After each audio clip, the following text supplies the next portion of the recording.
What's going on, everyone? Welcome back to Trucker 219. Today we are diving into JB Hunt. We're going to be taking a look at some online reviews and forums to see what other drivers have had to say about the company, and we're also going to call a driver recruiter and pick their brain and find out more information about going to work for them. And at the end of the video, I'll answer the question, okay or no way. Would I, Trucker 219, go to work for JB Hunt? So stay tuned to the end because you won't want to miss that. Let's go. Thank you for calling JB Hunt Transportation. This is Owen. How can I help you? Hey, I was calling to see if I can get some more information about going through your driver apprenticeship program. I just graduated school this past Friday. Yeah, I'll be happy to help you. I'm going to put you on a brief hold. I'm going to get one of my colleagues from the entry-level division on the line, and they'll assist you from there, okay? All right, sounds good.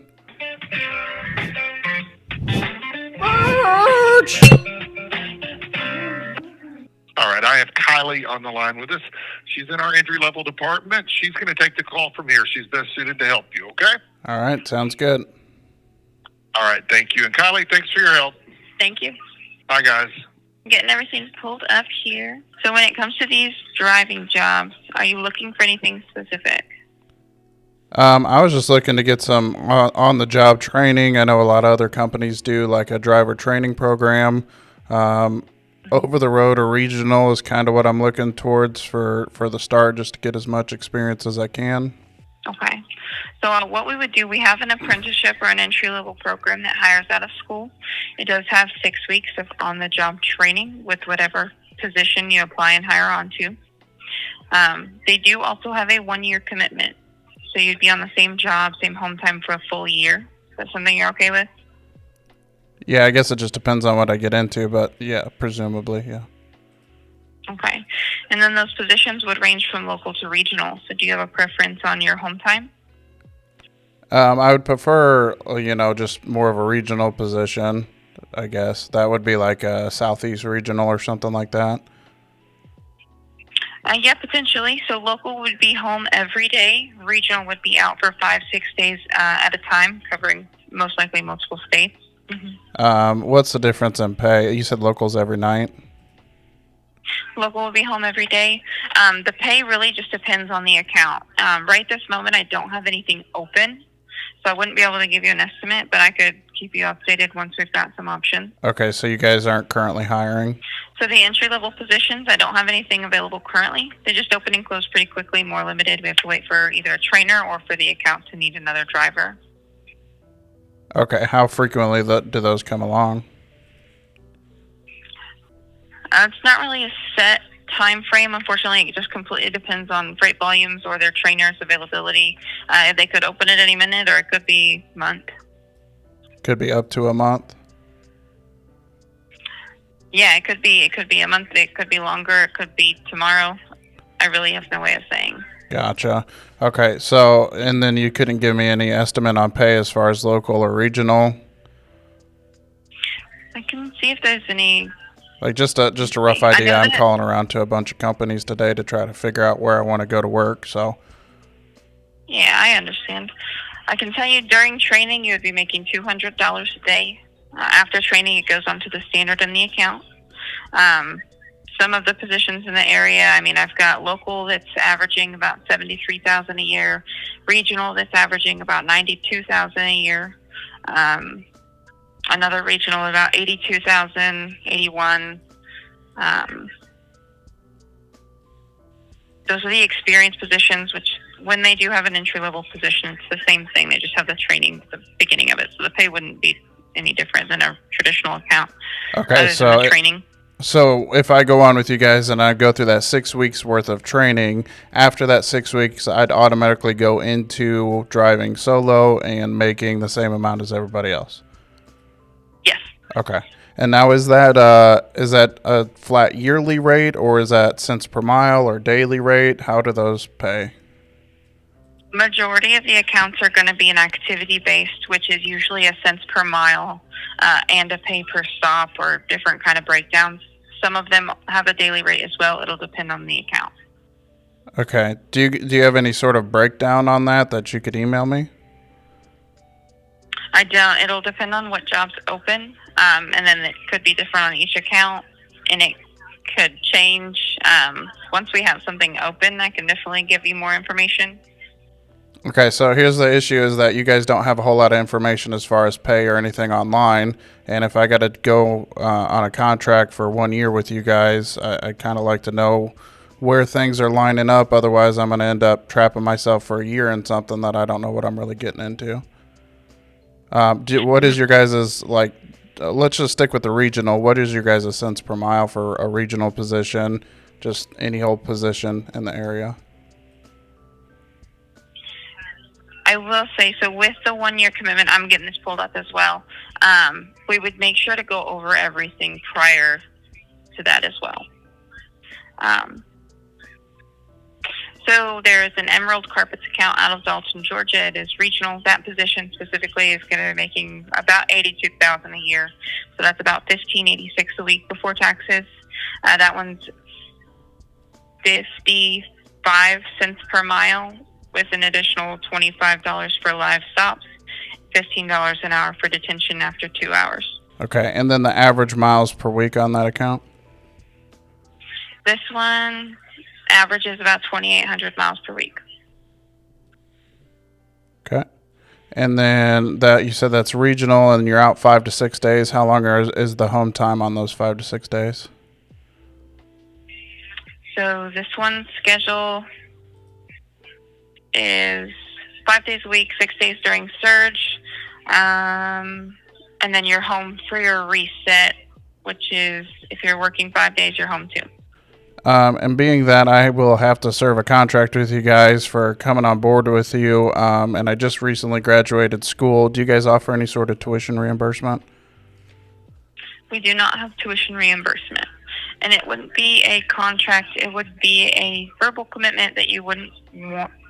Basically an understanding that since we're hiring without experience providing training on the account, that we would like you to stay on the same account with JB Hunt for that year. Okay, so the contract is to stay on the account, not to stay with JB Hunt. So it would be a verbal commitment to stay with JB Hunt on that specific account. Okay, so I guess I'm just confused by that. A verbal commitment to stick with JB Hunt and that account? Yes. So since that account is the one training you, they would like you to stay with that account. JB Hunt does have a transfer portal. On experienced positions, it's usually between 3 months and 6 months that you have access to that transfer portal. But on the entry-level positions, they want a year. Okay, so once I get in with you guys, I spend that year with you guys, I'm able to apply for a transfer of different accounts every 3 to 6 months? If you were looking at other positions, yeah, you could, or if you were potentially relocating, anything like that, you can look at other JB Hunt accounts across the country or in the area. Okay, and then you said these different numbers for the yearly, that's going to stay the same across the board, or does that 55, you said that 55 cents is different per account. Is there any like timeline for increase of pay depending on my experience levels? Some of the accounts, and I wouldn't quote me on this, some of the accounts do have like a minimum, not a minimum, an increase of cents per mile like each year. This specific one, I cannot see that. Okay. And as far as like raises at the account goes, like if they do performance or yearly raises, I cannot see that. So I wouldn't be able to speak on that. Gotcha. Some of them have it laid out where I can see it. This one just doesn't. I understand. Do you guys have cameras in your trucks? Yes. Inward and outward? Yes. Okay. And then what are your guys' trucks governed at? 62 and 65. I can double check that as well. Yep, standard. So 62 and then 65 on cruise. Gotcha. Okay. All right. Like I said, I'm looking into a bunch of different companies, just trying to get things figured out. So I'm going to take a look over this information that you give me to see if it's something that I want to go after or not. Yeah, no problem. If you have any other questions, just give us a call back. All right. Thank you so much, Kylie. You as well. Have a good one. You as well. Bye. Jeez, oh Pete. Like pulling teeth. Oh, 100%. I get it. They have a bunch of different accounts, but at the same time, you can't expect somebody to go and fill out an application not knowing what you're going to make. You're not knowing what to expect, especially if you're going to be out on the road for 5 to 6 days at a time. And you have to stick with that specific job for a year? Yeah, so it's a verbal agreement, which is effectively a contract, but it's a verbal agreement, so you can kind of piss that off if you want to. All right, so that recruiter definitely gave me some information, but it was definitely like pulling teeth to get that information out. And I understand that they don't have a large availability of jobs like that, and it all kind of depends. And that's kind of a rough area to be starting your career in, is not knowing when the call is going to come, hey, there's a job available. All right, so I just got off the phone with JB Hunt, and I talked to a couple of different recruiters. The first one seemed to be more of an intake person to get all your information. And did they grill me? Holy cow, they were asking me all kinds of questions, from experience level to if I had a non-domicile CDL. In the last 3 years, have you had any moving violations, either in your personal vehicle or a commercial vehicle? No. Any accidents or incidents of any kind? No. Any illegal drug use in the past 6 months? Please note that marijuana is still an illegal substance under federal law. No. Have you ever had a DUI or a DWI? No. Do you have any restrictions on your license? I do not. Any endorsements? No. Whole bunch of personal questions that I'm not really comfortable sharing here on YouTube. For local positions, they said yearly you should be making around $73,000. And then for regional, it's anywhere from $81,000 to $92,000 for the year. But when I pressed on a specific account just to try to get some more detailed information to where we can confirm or deny these numbers, she mentioned a Emerald regional account that was in Dalton, Georgia. And that's really the only place that we can actually look and break down the numbers to see if it's actually real or not. But I will say, based on the fact that they have these specific accounts, these routes are already planned out, and it's not like you're pulling loads off of a load board. They have a schedule planned out for you to where you know that you're going to get this amount of miles, this amount of time spent at a dock. You'll start to learn your customers, and you'll just kind of be doing the same thing every week or throughout the entire month. At least that's the way I understand it. She did say the waiting period to get on any of these accounts could be tomorrow, it could be a month from now, and it could be even longer than that. So just based off of that, if you are interested in joining JB Hunt, I would definitely recommend going in and getting this information in right out the gate. This way, by the time you graduate CDL school, hopefully there will be a position available for you. On one of these regional accounts, she said you'd be out 5 to 6 days at a time and then home for a 34-hour reset or 2 days. On that specific account, she did say that it would start out at 55 cents per mile and that you'd be running approximately 2,800 miles for the week. Now, being that this is a dedicated account, I'm led to believe that that figure is actually more realistic than other companies. So let's go ahead and flip over to the calculator to see if these numbers are lining up. Okay, so she said it's 2,800 miles a week on average, and we're going to multiply that by 55 cents per mile, and that's giving you $1,540 per week. She said $1,586, but they do have a little bit of money for live loads and a little bit of detention pay as well at $15 per hour. But anytime you bump a dock to get live unloaded, you're getting paid $25. So let's just say, for figuring's sake, you bump the dock 2 times a day, to get loaded and to get unloaded. So 2 times a day would be $50 per day times 5 days a week. And you're looking at an extra $250 for being out on the road for a week. So if you add $250 to $1,540, you're at $1,790 for the week. I'm telling you, that's not bad. Even before taxes, especially starting out at your first company, that's really a great number right there. So let's go ahead and take some taxes out of it just to see what you'd be looking at bringing home. We'll take 20% out for taxes. Again, with this, it could be more, could be less, depending on what state you live in. And you're looking at bringing home $1,432 a week. And that's with you getting home at least once a week for a 34-hour reset. That's pretty dang good money. But let's take that weekly number, gross pre-tax, and add it together to see if it comes up with $81,000 to $92,000 for the year. We'll do 50 weeks out of the year just because you're probably going to take a couple of weeks off to spend some time with your family over the holidays. And you're looking at $89,500. Their numbers are completely spot on. Okay, let's assume that the dock numbers are off, or they want to be scammy about that, and just do the base cents per mile and average miles per week. And for that, it was $1,540 Multiply that by 50 weeks out of the year, and you're looking at a yearly gross income of $77,000. Starting out with your first company, that's really not bad at all. There's one other little bit of number things here that I want to try to figure out. Being that this is a regional position, and she said it's 2,800 miles per week, we're going to divide that by 5 days for the week.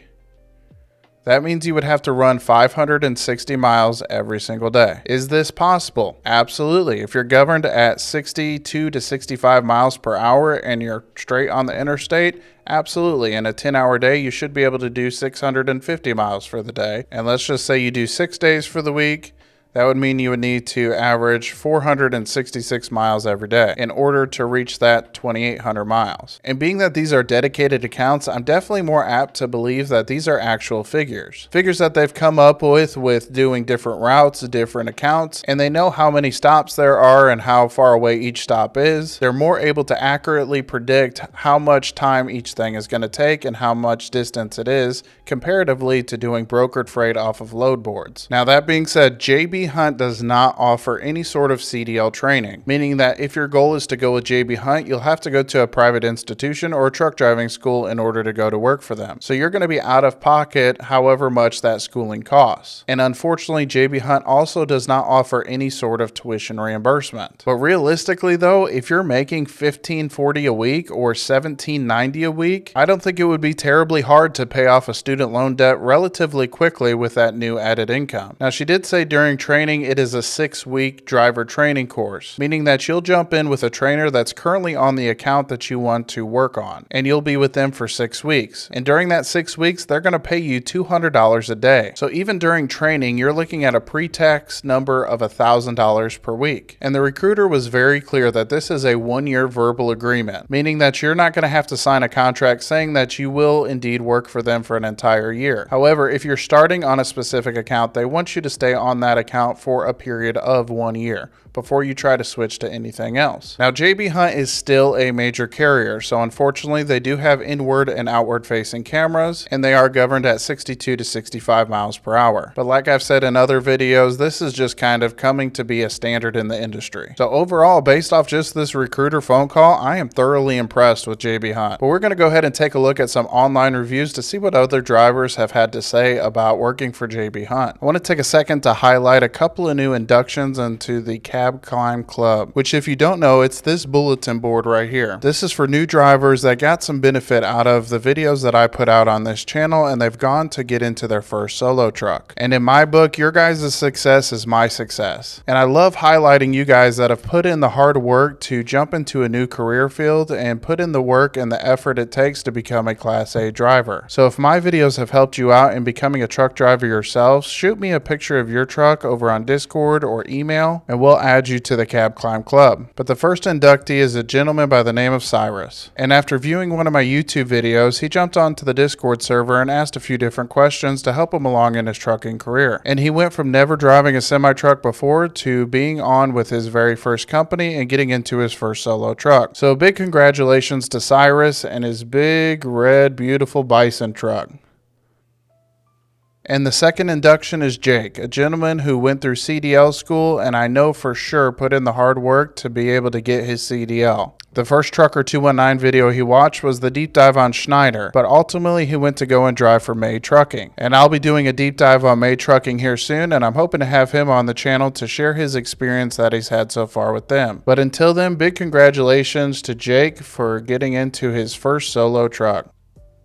And like I said, your success is my success. It's definitely an honor to have you guys learn from the content that I'm putting out. And I would absolutely love to see that bulletin board back there overflowing with trucks from you guys doing the hard work and getting into your own truck. So send me a picture of your first truck and I'll add you to the Cab Climb Club too. But let's get back to the video. So for starters, we're over here on Reddit and there is a post, JB Hunt too good to be true. I am an over-the-road truck driver with 10 months of experience now. I'm in the process of looking for a new gig and stumbled across JB Hunt. They posted a regional dedicated job where I would be going to all the different states out west, but it has a handsome estimated pay of $95,000. How likely am I to see this kind of money working for them? Even $80,000 seems too good to be true. I'm just looking for any insight or experiences about JB Hunt Regional. Now keep in mind this person said they're out west, and generally you're going to be making a little bit more out west just because the cost of living is a little bit more expensive over there. This commenter said, I did regional with some accounts and now I am local. While being regional, I was making about 75 to 85K a year. Now I'm local, still with JB Hunt, making between 75 and 80,000. I've been with JB Hunt for about 7 years now, and one thing I always love is that if your account is slow, they'll send you to other accounts to help out and keep you making money. And they always pay extra when you help other accounts. Now keep in mind that every account in JB Hunt has different pay for drivers. The account you are interested in is estimated at $95,000. So if you work hard and depending on what account you're interested in, you'll be able to make that. I have a friend who runs New Jersey to northern Minnesota every week, and he's averaging $115 a year with JB. This next commenter said, maybe it's better out west. I just quit JB Hunt. I was on an account temporarily at first, taking $15,000 to $2,000 per week after taxes. When I joined that account permanently, they cut my pay down to $800 to $1,200 per week without warning or explanation. I was running the same routes and going to the same customers. I wasn't going to just accept $700 a week pay cut, so I quit. Start my new gig tomorrow. This one says, I'm with JB Hunt Local Intermodal out of Indy. I've been making around $85,000 last 5 years. My first year I started with them, I was out of Hazlitt, DFW, where I made low 50s. The move back home to Indy was a $30,000 bump. Pay is all over the map here depending on the account and the area. Okay, it seems like their pay is different across the board. It depends on what account you get on, but this just goes to show just because a company is advertising a crazy high number doesn't always mean that it's inaccurate. I know it's pretty hard to believe that you can make anywhere from $95,000 to $115,000, but the only true way to know is if you get involved with the company. And as the reply said on this, sometimes it is absolutely accurate, and then other times it's not quite as accurate. And this is why it's important to call the recruiters and get very explicit details on the position that you'll be in. And it actually might be a good idea too, if you want to go to work for them, to request an offer letter. And on this offer letter, you can ask them to include responsibilities and pay and all the other details associated with the job. Okay, we're over here on Indeed, and they have a 3.3 star based off of 4,925 reviews. Okay, and it looks like work-life balance, pay and benefits, job security and advancement, management and culture are all over 3 stars. All right, so we got these reviews sorted to the newest. This first one is from an office personnel. We don't care what their opinion is. We're looking for truck drivers. This one says, depends on your account, regional truck driver out of Tip City, Ohio. And good and bad everywhere, pick and choose, decent culture, very corporate structure, depending on account can be stressful, decent company, and very strict in safety. Okay, and this one's a 1-star out of Ridgefield, Washington. It was a less than desirable job for me. What is the best part of working at a company? The pay is competitive. That's all I can really say. What is the most stressful part of working at the company? Unplanned routes through crazy streets. What is the work environment and culture like at the company? Office people are really nice, actually. What is a typical day like for you at the company?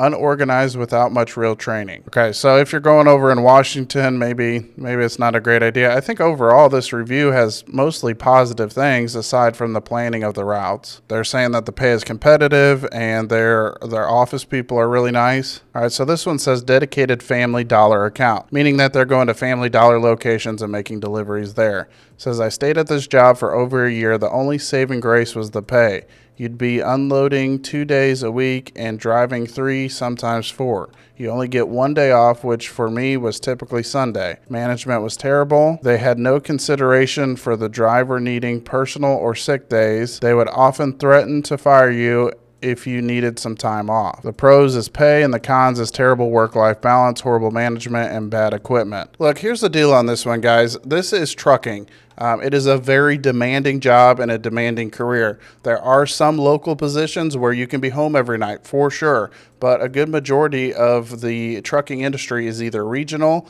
or over the road. So a terrible work-life balance is just trucking. I mean, that's how it goes. Even if you're local, you're looking at working 11 to 12-hour days plus your hour, 30-minute drive into work and back home from work every day. So if you're looking for a job that you're going to have a fantastic work-life balance, trucking probably isn't it for you, especially not starting out. It takes time to build up enough experience to get the more desirable jobs. So anytime I see this terrible work-life balance, it's just kind of a joke to me. I mean, it's trucking. This is how it works. Okay, we got a 5-star here. The pay was great. Truck driver out of Orlando, Florida. It was a good experience and the pay was exceptional. The coworkers was very friendly and it was easy to get PTO. While I was in racetrack account and had to touch merchandise, it was not hard at all. Okay, so this means they're doing driver unloads at the different stops. Okay, this 4-star review, CDL Class A driver out of Kansas City, Missouri. I left and came back. Recent grad, entered through apprenticeship program offloading groceries. Night shift was very hard work, but it paid extremely well during peak season. I transferred to another account. Days with tenure where I'll probably stay for some time. Benefits are great and I don't work too hard. Can call it a day when I'm ready. Okay, so that was a really good review there out of Kansas City, Missouri. Okay, so this one is a 1-star from a driver out of Toledo, Ohio, and it just says not good. What is the best part of working at the company? Cameras inside and out, not good. What is the most stressful part about working at the company? Cameras inside and out, not good. Goodness gracious, super helpful review there. I appreciate the input. I just recently did a video about inward and outward facing cameras and AI dash cams and all that stuff. It's coming to the industry whether you like it or not. The insurance is the puppet masters that are controlling this whole thing, and they want to make sure that they don't have to pay out if a driver is the one making the mistake. So they're forcing these companies to put these in their trucks, and it's just going to be a normal standard in the industry. So if that's something that's not going to be comfortable for you, it might be a good idea just to go ahead and stay away from trucking. And trust me, I'm not a big fan of them either, and it all kind of just depends on how the company operates these cameras. But the fact of the matter is it's just coming down the pike, and it's something that you either have to deal with or don't deal with and not be in the industry. But overall, these reviews are kind of back and forth, and it really just depends on where you're at. Some guy in Florida was doing great. Some guy in Washington, not so much. All right, so we're taking a look at their website real quick. I've reviewed this already before, and their website doesn't show a whole lot, but these are some of their main locations here. You got Riverside, California, Seattle, Dallas, Chicago, Indianapolis, Detroit, Pittsburgh, New York, Boston, Baltimore, Conover, Atlanta, Orlando, and Tupelo, Mississippi. And these are just the areas that they cover. But if we're over here on the main website, there isn't really a whole lot without entering your specific area code. So we're just going to enter one for Chattanooga, Tennessee. And we're going to search jobs over here because this is pretty close to where I live. Local truck driver, averaging gross $73,000 a year. They would require you to have 12 months of truck driving experience for that. Regional truck driver out of Dayton, Tennessee. This is a final mile service, so you're going to be doing the last little deliveries. Drivers are home weekly. Average pay is $92,000 a year. You got to have 12 months of experience doing that. Lease purchase truck driver. We're not talking about that because we don't believe in lease purchase over here at Trucker 219. Owner operator. Average yearly gross is $202,000. Run your own schedule. 3 months truck driving experience. So pretty much on their website, the only way you're going to get information is if you enter in your specific zip code, which is fine for most people. So we're going to see if we can find some drivers sharing their experience with JB Hunt on YouTube and see what they have to say. And this first video is from the YouTube channel Dream Trucking. I've been with JB Hunt once again for almost 3 months now, so I decided why not make a video talking about the last 3 months, the pros, the hiccups along the way, and just my experience in general with this account. So before I even get started, this is a 99-cent store account. I am a regional driver. I go home about every other day. There's some trips where I do go home daily. Like for today, I have a trip going to Barstow, and it's a 2-store, and it's very local, so I should be able to make it back. But yeah, for the most part, most of these loads do have me going home the next day. So that is a huge pro for me because, like I said in previous videos, we had a baby in the beginning of the year, and home time was something very very important, and I'm getting that consistently with this job or this. Yeah, that's very cool. Congratulations to this guy for having a baby. It's a beautiful thing. But it sounds like when he's saying he's home the next day, he would go out for one day, spend one night on the road, and then the following evening he would be home for the night as a general rule. But he's also saying that from time to time there are some days where he is able to get home consistently every night throughout the week. Position. So let's start off with the pay. So I only work 5 days a week. You can opt in to work a sixth day, but right now with my current situation, I'm comfortable with 5 days and everything is going smoothly. On the low end, I tend to gross anywhere from $1,200 a week to $1,700, and it just depends on your week. You know, if you get consistently local or like very short routes with very little stores, you're not gonna make as much. But if you get sent out to farther locations like Reno, Nevada, or over there by like San Francisco, Arizona, whatever, and you get several stores per trip, you should be good. You know, I'm making about 1,700 gross, and the bad thing is it's not consistent. Sometimes I'm making like 1,300 gross. Next week I might make like 1,600 gross, and then it might just be, it just depends, like I said, on the week. And really quick, this company starts you off at 60 cents a mile plus $25 a store. So if you do anywhere from 6. Yeah, like I said, he's out west, therefore he probably gets paid a little bit more for that at 60 cents per mile versus 55 cents per mile. But as far as the inconsistency, I mean, this is just generally trucking. Some weeks are better than others, but the fact that this gentleman is making $1,200 to $1,700 for a week, I mean, that's just great pay. And it makes sense. The further you go, the more stops you have, the more work you have, the more money you're going to make. 8 stores a week, that's an extra $150, an extra $200 on your check, and it adds up at the end of the week. Another cool thing about this account that I didn't even know of when I got hired was, I just knew like a little bit before, was that they have an incentive where if you work more than 52 hours in a week, you get an extra $125. And as a truck driver, 52 hours is easy. You know, you could do that in a breeze, but they do have that incentive of free $125 basically just for doing your job, not really doing much extra work. And if you do a 6-day, that yeah, $125 is definitely a big impact just for doing your job. It's definitely a thing to work 52 hours. That's definitely a breeze. Generally, truckers can't go over 70 hours in a rolling 8-day period. So if you think for 5 days you're working 10-hour days, you're already at your 50 hours. And if you work the 6th day like he was talking about, it's a no-brainer. You're definitely going to hit over that 52-hour mark and get that extra $125. yeah, 52 hours gone, right? So that's a really cool thing to see on your check every week, assuming you hit the 52 hours. But let's talk about a negative real quick. So a negative I thought would be the backing into the docks. You know, before I joined, I heard people say that like some of these locations are very difficult. You're gonna have problems backing up to these docks. And honestly, from my personal experience, I find getting to the store to be a little bit more difficult than actually backing into the dock.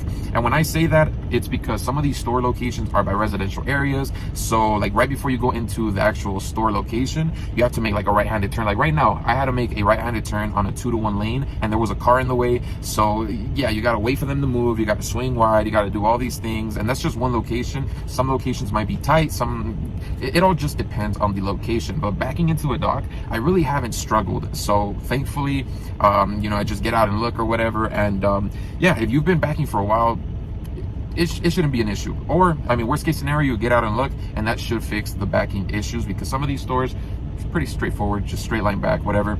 Yeah, that's definitely something you need to consider, especially if you're moving in residential areas. You got to be on extra high alert, especially going around tight corners and stuff. It can be really tricky. But with these store deliveries, this is just something that it occurs because you are going to dollar stores or 99-cent stores that are designed to be an easy access store versus like your big names like Target or Walmart. You do got to watch out though. There's a lot of cars depending on the parking lot or the location. There's homeless people passing by, cars getting in the way, and as long as you're vigilant, you shouldn't have any issues. Don't run people over.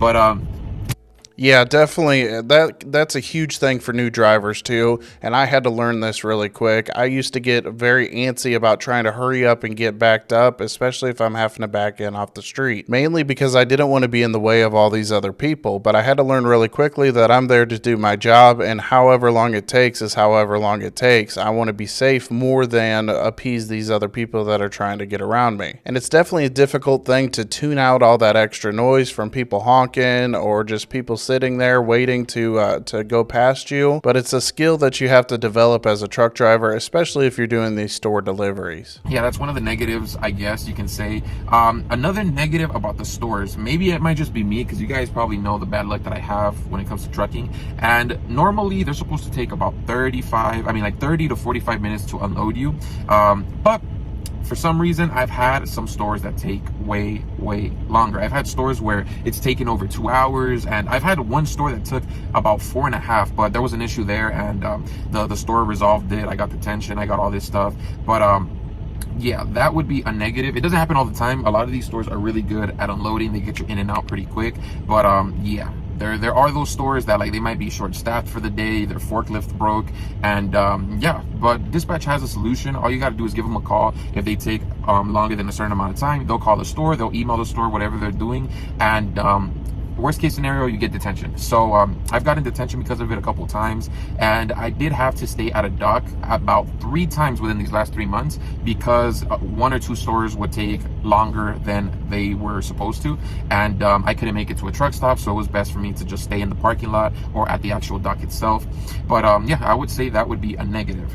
Yeah, it's an unfortunate thing. Sometimes these stores or even just distribution centers or whatever, they take a long time. And the thing that I found that helps out if you're really antsy to get moving is just to go inside and talk to them and have a conversation and even offer to help unload. And I found that just standing around, being there and being a presence, it makes people move a little bit quicker. And you could also chop it up with the people working on the docks, have a conversation, ask them about their lives and build customer relations. And maybe next time you come back to that store, they'll be quicker to get you in and out of there because you've become friends. Talking about parking and making it to a parking, like a truck stop and stuff like that, that goes to another pro.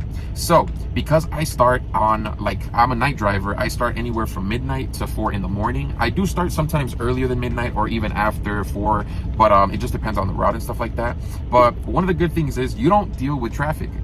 Yes, of course, if there's construction, if there's an accident. Hey, it's Adam with Vanish. Jesus. All right, so what you've just seen right there is me using our laser strike system, which takes a little laser bullet. That's unavoidable.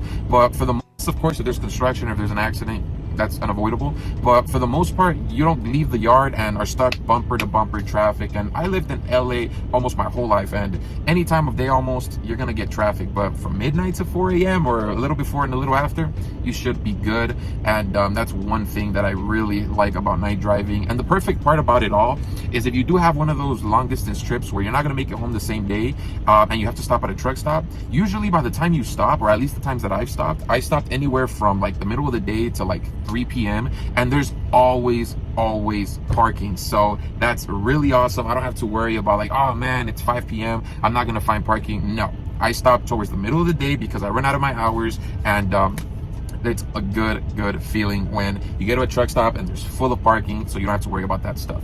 Yeah, there's definitely perks to driving overnight and some downsides too. Generally, construction is going on overnight, and you better make sure you have a lunch packed. Otherwise, most restaurants aren't going to be open that late either. But as far as traffic, for sure, you're definitely not going to deal with as much traffic, and you'll pretty much always find parking when you're done with your shift. Not like wrapping up at 8, 9 o'clock at night when everything is full and you're scrambling to find a place to park. But overall, it seems like this driver has had a good experience with JB Hunt. He's enjoying his route, being able to be home most nights and on the weekends. And it seems like he's making a good amount of money for his time as well. He said anywhere from $1,200 to $1,700 a week. So now for the question, okay or no way, would I, Trucker 219, go to work for JB Hunt? And the answer to that is definitely, I would go to work for JB Hunt, especially if you're somebody that's looking for more of a local/regional position, trying to be home on the weekends and every night. It seems like JB Hunt has a ton of opportunities to be able to do that. And with being home every night or on the weekends, the pay is really good as well. well. Now, based off of some of the reviews, they did say it depends on which account you're on and what area you're running in, depending on whether it's going to be a good deal for you. So I'd highly recommend, specifically with this company, to do your own research and make sure that it's going to be a good fit for you and your family. But I'm surprisingly thoroughly impressed with JB Hunt and what they seem to be offering. Now, the two big downsides that I see with JB Hunt is, number one, they don't offer any CDL training. Now, that could be a good thing or a bad thing. It just kind of depends on what you're looking for in your career. And as a general rule, I highly recommend that drivers actually go to a private institution or trucking school to get their CDL before they sign on with a company. This way they don't have to deal with any sort of contract. But I understand that's not always an option for everybody due to the expensive nature of going through a CDL school. And speaking of the expensive nature of CDL school, the other downside is JB Hunt does not offer any sort of tuition reimbursement, meaning that if you're looking to get some help to pay for the CDL training that you accrued, you're not going to be able to find that with JB Hunt. And one other potential downside is their availability of jobs. If JB Hunt is a company that you want to go to work for, I would definitely be giving them a call right away, even before you get your CDL, and say, hey, I want to come work for you guys. Let's get me put on the waiting list to get a job in my area. This way, when you have your CDL, you can go straight on to their apprenticeship program and start training to work for that company. But being that there is a waiting period, this tells me that they are not overhiring drivers with the promises of 1,000,000 miles and not being able to deliver on that. They are hiring based off of their needs and not just the fact that they want to bring in more drivers. So this tells me that if you go to work for them, you're going to get the miles and the work that you need, and you're not going to be left stranded over a weekend, hoping and praying dispatch is going to call you with the load to do. And we've seen that on the Reddit post as well, that they will always have availability, and if your route is running a little slow, they'll transfer you over to another one just to help keep you working. But I really want to hear from you guys. Have you ever worked for JB Hunt? What was your experience like with them? Please leave that in the comments below, as other drivers will be coming in looking through the comments trying to see what others' experience has been like with JB Hunt. And if you want to check out my other deep dives that I've done on many other companies, click the playlist right here. And as always, don't forget to like, comment, and subscribe.